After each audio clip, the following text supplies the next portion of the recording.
Hello everybody, thank you for gathering with me here today in such a timely fashion as always. I wanted to address a problem with you guys today, and that is the problem that student athletes don't get paid at a collegiate level. Now, to understand this problem fully, there's several facets that we need to look at, but I think the most important thing is to understand the difference between the original NCAA and the company that exists today. So we rewind 100 years back to the beginning.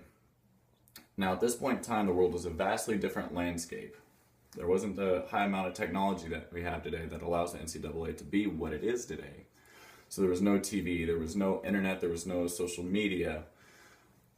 Collegiate athletics back then didn't make any money. The coaches weren't paid and the students weren't paid, which made sense. There was no money to be made, so why would they be paid? They didn't do anything for anybody but themselves, really. So there's no way that these founders could have understood what the NCAA would turn into. Originally, it was established just to protect students from corruption, being paid off, things like that, pretty much being generally exploited, and keeping the game safe, fair, and set up in a way to protect the game overall.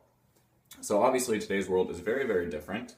There is all those technologies that I covered, and that means that the NCAA has the capability to be worth billions in itself. Collegiate athletics is a large, large industry, and the revenue system is a little bit skewered. So we'll look at this first slide I have for you guys, and it starts in 2005 and it goes all the way to 2014 over that gap, and it shows the top 10 most revenue generating athletic programs in the nation.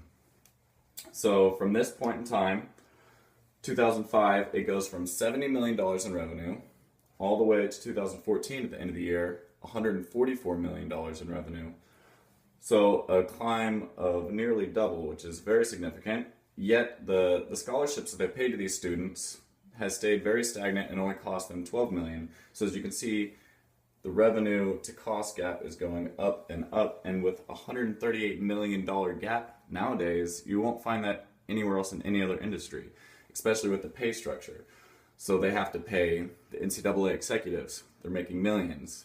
The average NCAA coach, as you'll see on the next page, these are actually the top paid ones, but the average is 1.6 million. This shows the top, which is ludicrous numbers, whereas they pretty much just act as overseers and the workers themselves don't get paid at all.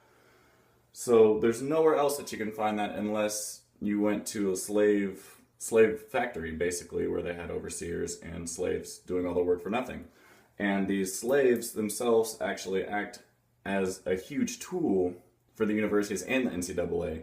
They're the ones that bring in the future recruitments, that bring in higher grade students and student athletes themselves, and they act as a marketing tool in general to bring attention to the school.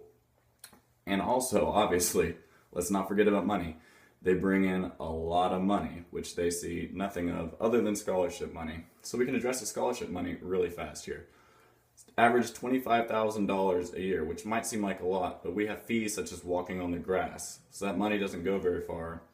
And a lot of these students come from underprivileged families, so they don't have the capabilities to go out and eat and have fun like a lot of these other students, because they pretty much have a full time acting as student athletes and making money for the school. So thank you for listening. I hope you can understand the problem a little bit better, and I hope we can get to addressing this. Thank you.